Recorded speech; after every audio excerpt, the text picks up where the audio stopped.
Assalamualaikum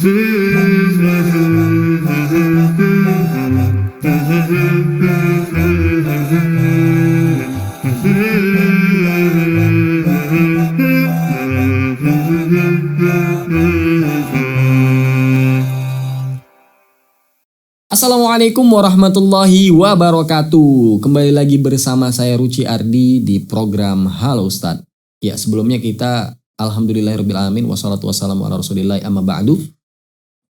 Terima kasih buat sahabat Quran Muslim yang terus menyaksikan program Salam TV ya.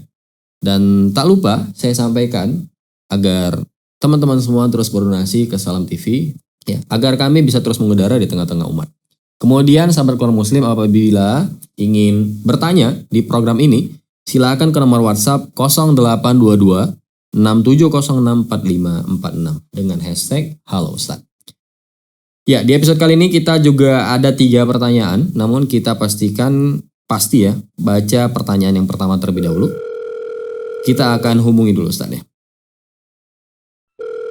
Assalamualaikum Ustadz. Waalaikumsalam warahmatullahi wabarakatuh. Ya, Ustadz Rashid ya. Ustadz, ini ada pertanyaan.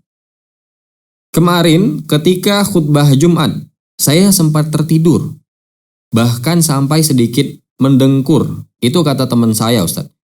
Ini bagaimana hukumnya ya Ustadz? Apakah Jumat saya ini batal? Mohon nasihatnya Ustadz. Barakallahu fikum. Bismillahirrahmanirrahim. Alhamdulillahirrabbilalamin. Sallallahu wasallam wa baraka ala nabiyina Muhammadin wa ala alihi wa ashabihi ajma'in. Seseorang yang menghadiri salat Jumat, maka dia sesungguhnya berkewajiban untuk istima'il khutbah, untuk wajib mendengarkan khutbah. Allah Azza wa Jalla berfirman, wa idza quri'al Qur'anu fastami'u lahu wa ansitu la'allakum turhamun. Ya. Dan apabila Al-Qur'an dibacakan, ya, fastami'u lahu, maka dengarkanlah dengan baik. Ya, wa ansitu, dan diamlah kalian, diam yang penuh dengan penghayatan dan tadabbur ya. La'allakum turhamun, mudah-mudahan kalian disayangi, dirahmati oleh Allah Subhanahu wa taala. Para ulama ya, dari kalangan sahabat diantaranya adalah sahabiat ya, Ibunda Aisyah ya, kemudian juga Atha, Mujahid dan yang lainnya mengatakan bahwa ayat ini turun ya, ayat ini turun berkaitan dengan khutbah Jumat, berkaitan dengan khutbah Jumat. Maka seseorang yang hadir di majelis di sholat Jumat yang mendengarkan khutbah, maka sekiannya dan semestinya dan seharusnya dia istima'.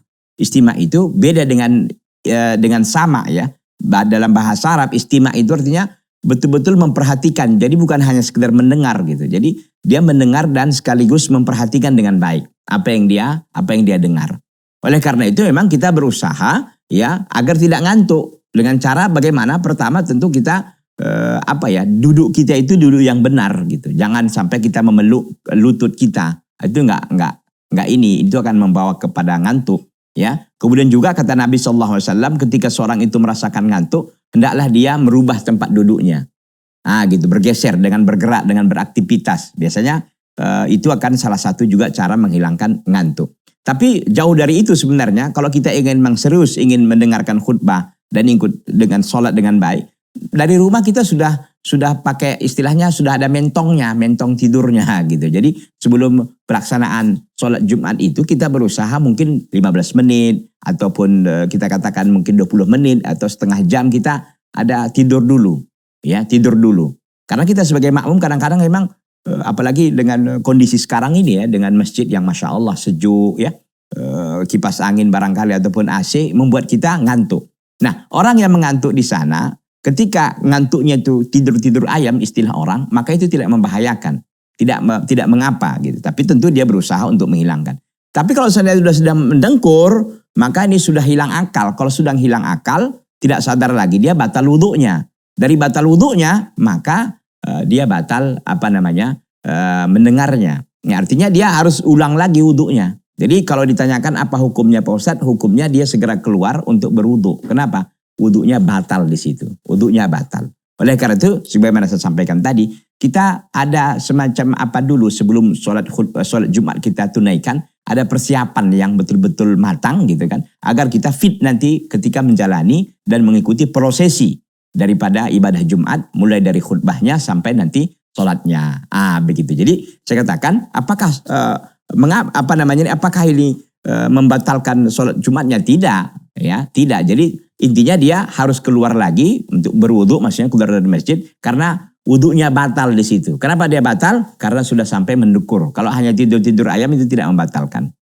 Karena sudah batal wudunya, bagaimana dia bisa meneruskan ibadah Jumatnya mulai daripada mendengar khutbah sampai nanti ikut sholat.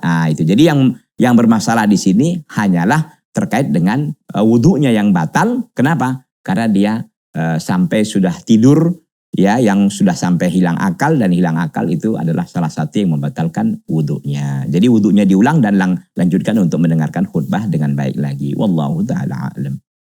Iya. Syukron jazakallah Ustaz Rosyid atas pencerahan dan jawaban yang sangat Masya Allah sekali ya. Ya sahabat keluarga muslim, ini memang kasus tertidur-tidur ini emang sering kali terjadi di khutbah Jumat ya. Ini bisa banyak faktor ya. Memang posisi siang hari itu posisi lagi capek-capeknya, apabila orang kerja ya, tuh dengerin khutbah itu bawaan yang ngantuk, itulah syaitan tadi teman-teman. Dan bisa juga memang kadang penyampaian ya, kadang kalau saya pribadi kalau penyampaiannya dari khatib itu bikin ngantuk ya, kita kadang ngantuk juga. Tapi kalau seandainya khatibnya tegas penyampaiannya dan tidak lama-lama ya, memang dianjurkan khutbah Jumat itu tidak berlama-lama ya, karena memang lebih singkat, padat, dan nyampe pesannya. Itu inti dari khutbah itu. Jadi teman-teman, apabila memang kita dalam posisi yang sangat ngantuk sekali, kalau bisa ya udah tersentak kayak gini gitu kan, ya keluar aja dulu dari saf ya kan, kita keluar, kita ambil wudhu lagi, cuci muka, ya ambil wudhu lah intinya, supaya paling tidak badan jadi segar kembali, lebih fresh lagi, dan siap lagi mendengarkan khutbah Jumat ya. Mungkin bisa menjawab ya sahabat keluarga muslim. Ya, terima kasih. Kembali kita sampaikan kepada Ustaz Rosyid yang sudah menjawab. Ya, sahabat kaum muslim, kita akan kembali setelah jeda berikut ini. Apakah kalau orang menguap ketika sedang sholat, itu sholatnya masih sah atau tidak ya Ustaz?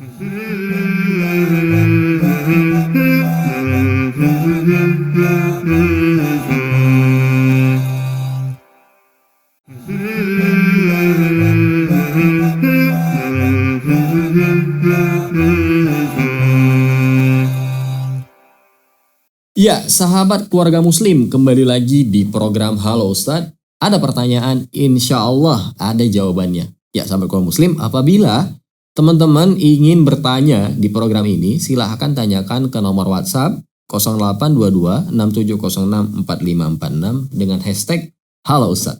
Kemudian saya sampaikan juga agar sahabat keluarga muslim terus berdonasi ke Salam TV Peduli agar kami bisa terus mengudara di tengah-tengah umat.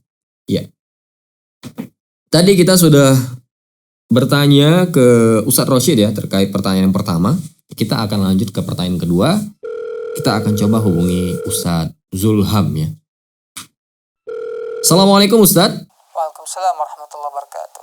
Ya Ustadz, izin bertanya Ustadz. Apakah kalau orang menguap ketika sedang sholat hingga mengeluarkan suara, itu sholatnya masih sah atau tidak ya Ustadz? Mohon pencerahannya. Baik, menguap tentunya salah satu yang terjadi pada manusia. Itu sebuah tabiat dan juga secara alami. Hanya saja dalam masalah menguap ini Allah Subhanahu wa taala ataupun Nabi Muhammad sallallahu alaihi wasallam mengajarkan kepada kita etikanya, adabnya. Hendaklah yang pertama kita berusaha untuk menahan uapan tersebut. Menguap ditahan, kalau tak mampu kata Nabi maka kita harus menutup dengan tangan kita. Jangan sampai ya seorang muslim itu menguap sampai mengeluarkan suara yang begitu keras. Ya sehingga ya seperti aungan harimau ataupun yang mungkin sengaja dibuat-buat. Ini salah satu hal yang tercela dalam agama kita, menguap dengan suara yang keras. Nah, bagaimana kalau seandainya terjadi dalam sholat kita? Tadi pertama sunnahnya kita katakan bahwa Nabi perintahkan kepada kita untuk menahan ketika menguap, jangan terlalu dibuka lebar mulut kita. Ataupun jangan sampai keluar suara yang begitu keras. Nah, kalau ada orang yang sholat ya, dalam sholatnya dia menguap, kemudian mengeluarkan suara yang keras dengan uapannya, dengan cara dia menguap tersebut, itu bagaimana? Apakah batal ataupun tidak? Kalau kita kaji tentang pembatal-pembatal sholat, maka menguap tidak termasuk pembatal sholat. Yang membatalkan ialah diantaranya ialah berbicara dengan sengaja. berbicara dengan sengaja. Nah, kecuali kalau ada orang ketika dia menguap ya sambil berbicara, ngeri kali, ngantuk kali. Nah, ini di antara pembatal sholat. Yang membuat dia batal karena berbicaranya, bukan karena dia menguap. Tapi kalau hanya sekedar mengeluarkan suara, pertama itu hukumnya makruh, tidak disenangi, dibenci, dan bisa mengurangi nilai pahala sholat dia. Yang kedua, tidak membatalkan sholatnya. Tapi sekali lagi, hendaknya sunnahnya itu adalah kita menahan uapan kita. Jangan sampai mengeluarkan atau melampiaskan begitu lebar, begitu besar suaranya. Tapi tahan. Kalaupun tak mampu kita, maka cukup dengan cara kita menutup mulut kita. Baik dengan cara seperti ini ataupun seperti ini. Intinya ialah untuk menahan agar uapan tersebut tidak keluar dan mengeluarkan suara yang keras atau membuat mulut kita menganga lebar. Ini di antara etika dan sunnah yang Nabi Shallallahu Alaihi Wasallam ajarkan kepada kita. Ya, Masya Allah ya. Syukron Ustadz Zulham atas jawaban yang sudah disampaikan. Ini sangat bermanfaat sekali ya. Jadi memang teman-teman, yang namanya ibadah itu memang sering kali kita diganggu setan ya. Mulai dari menguap, garuk-garuk, atau imajinasi, berkhayal, dan lain sebagainya. Yang intinya memang mengganggu konsentrasi kita. Jadi kalau kita memang awalnya ngantuk dari awal ya, kita cobalah, kita jaga, kita tahan lah. Sesuai dengan yang sampaikan Ustadz tadi, kita tutup. Kalau kita menguap ya kita tutup dengan mulut atau dengan mulut, dengan tangan maksudnya. Gimana nutup dengan mulut ya? Jadi sebisa mungkin kita tahan agar nguap kita itu tidak sampai mengeluarkan suara. Karena kalau sampai mengeluarkan suara tuh setan tuh senang kali. Ya, jangan sampai lah kita seperti itu, sampai menguap lebar selebar-lebarnya, sampai bisa serangga masuk, itu kan luar biasa itu ya. Jangan sampai kejadian seperti itu. Ya, terima kasih Ustadz Zulham atas pencerahannya. Semoga bermanfaat untuk kita yang mendengarkan dan khususnya buat saya pribadi. Ini nambah ilmu sekali teman-teman. Jadi teman-teman semua, apabila ingin mendapatkan ilmu yang baru lagi dengan pertanyaan-pertanyaan yang berbeda, saksikan terus Halo Ustadz setelah jeda berikut ini. Zakat itu harus dikeluarkan. Sementara setiap bulan di hari Jumat khususnya, saya selalu berbagi dengan sesama. Apakah ini dua hal yang berbeda, Ustaz?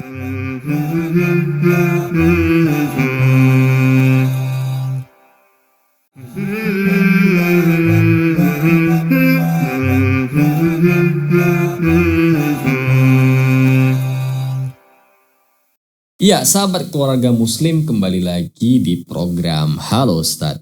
Ada pertanyaan, insya Allah ada jawabannya. Ya, sahabat keluarga muslim, apabila teman-teman semua ingin bertanya terkait persoalan-persoalan yang memang harus dijawab secara agama, boleh tanyakan langsung kepada kami ya di nomor WhatsApp 0822 6706 4546 dengan hashtag Halo Ustadz. Kemudian sahabat keluarga muslim, tidak lupa saya sampaikan agar terus berdonasi ke Salam TV Peduli, agar Salam TV terus mengudara di tengah-tengah umat untuk menyampaikan kebaikan. Kita akan melanjutkan di pertanyaan yang ketiga. Kali ini kita akan coba untuk menghubungi Ustadz Muslim ya. Assalamualaikum Ustadz. Waalaikumsalam warahmatullahi wabarakatuh. Ya Ustadz, ini ada pertanyaan nih Ustadz. Ustadz, ini sudah akhir tahun. Saya pernah mendengar sebuah kajian bahwa zakat itu harus dikeluarkan. Sementara setiap bulan di hari Jumat khususnya, saya selalu berbagi dengan sesama dengan harta pribadi saya. Apakah ini dua hal yang berbeda, Ustadz? Mohon pencerahannya. Oh iya, terima kasih kepada Al-Akh yang bertanya. Pertama mengenai tentang zakat ya. Zakat itu adalah satu kewajiban yang diwajibkan kepada orang-orang yang berharta ketika berbicara tentang zakat harta. Nah, zakat tahunan atau disebut dengan zakat mal itu dihitung bukan berdasarkan setiap akhir tahun. Jadi bagi orang-orang yang memiliki harta, dia harus cerdas. Dalam artian dia harus mengingat dan mencatat dan sebagainya kapan dia memiliki harta. Maka zakat itu pertama harus memenuhi ada beberapa syarat. Salah satunya dikatakan adalah al-haul. Haul itu adalah tahun. Ketika dia memiliki uang atau harta, maka dihitung harta yang dimilikinya sudah memenuhi 1 tahun atau tidak. Yang kedua, dikatakan adalah nisab atau sekitar nisabnya dikatakan 85 gram emas kadarnya. Nah, 85 gram emas kalau kita mungkin hampir 1 juta ya per gramnya, perkiraan sekitar 80 juta. Nah, jadi bagi kita yang memiliki harta contoh sekarang, ini adalah bulan 12. Ya kan? Ketika bulan 12, maka ketika kita memiliki harta, kadarnya sekitar 80 juta, maka kita lihat bertahan atau tidak.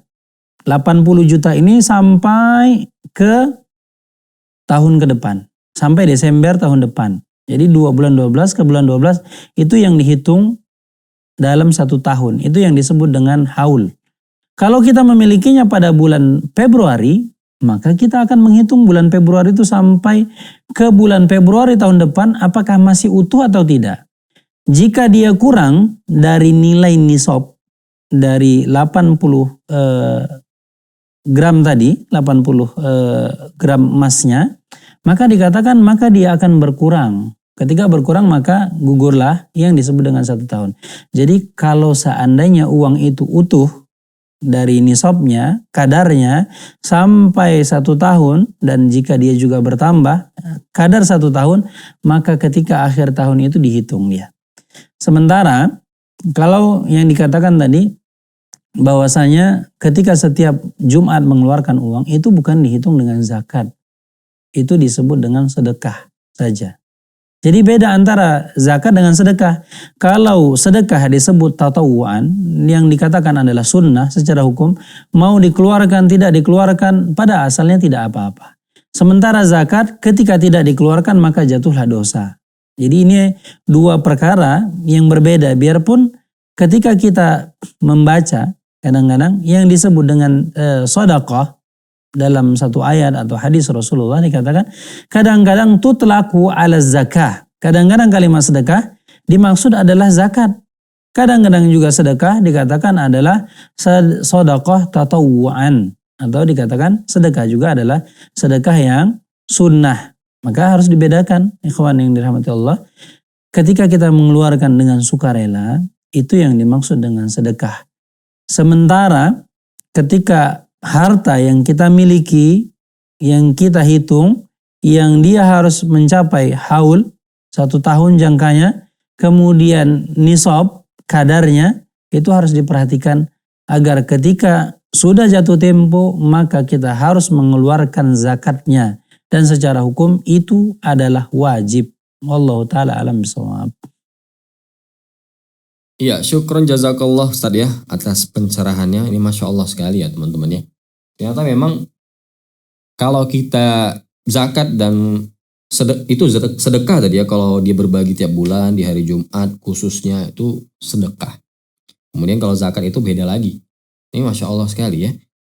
Tapi memang kalau kita berbagi ya itu diterusin aja, nggak ada masalah. Yang namanya berbagi itu bagus ya, bersedekah. Yang kita nggak ada alasan untuk nggak sedekah sebenarnya, karena sedekah itu gampang. Ada sedekah yang paling mudah. Kalau nggak salah bunyinya tabassumuka fi wajhi aqikalaka shadaqah. Senyummu terhadap saudaramu adalah sedekah. Jadi dengan senyum aja kita, dengan senyum ini udah sedekah. Senyum kepada saudara-saudara kita itu udah sedekah. Bahkan kalau kita sholat duha aja kita udah sedekah untuk persendi-sendian kita. Ini memang sedekah ini amalan yang paling mudah, yang paling gampang, tapi entah kenapa kita itu agak sedikit sulit melaksanakannya. Tapi itulah mudah-mudahan setelah mendengar jawaban dari Ustadz Muslim tadi, kita lebih rajin lagi sedekah, dan orang-orang yang memang sudah, Masya Allah sudah banyak hartanya, segera zakat di akhir tahun ya, jangan lupa. Karena banyak sekali yang memang membutuhkan, berbeda dengan zaman para sahabat waktu itu. Ya, sahabat kaum muslim, tidak terasa ya untuk di episode kali ini kita sudah di penghujung waktu. Tidak lupa saya sampaikan agar teman-teman semua terus berdonasi ke Salam TV Peduli agar kami Salam TV terus mengudara di tengah-tengah umat untuk menyampaikan kebaikan. Dan jangan lupa apabila ada pertanyaan yang ingin ditanyakan ke program Halo Ustadz, silahkan ke nomor WhatsApp 0822 6706 4546 dengan hashtag Halo Ustadz. Ya, saya Ruci Ardi dengan seluruh kru dan kerabat kerja yang bertugas pamit undur diri. Kita tutup dengan doa kafaratul majelis. Subhanakallah wa bihamdika asyhadu an la ilaha illa anta astaghfiruka wa atubu ilaik. Assalamualaikum warahmatullahi wabarakatuh.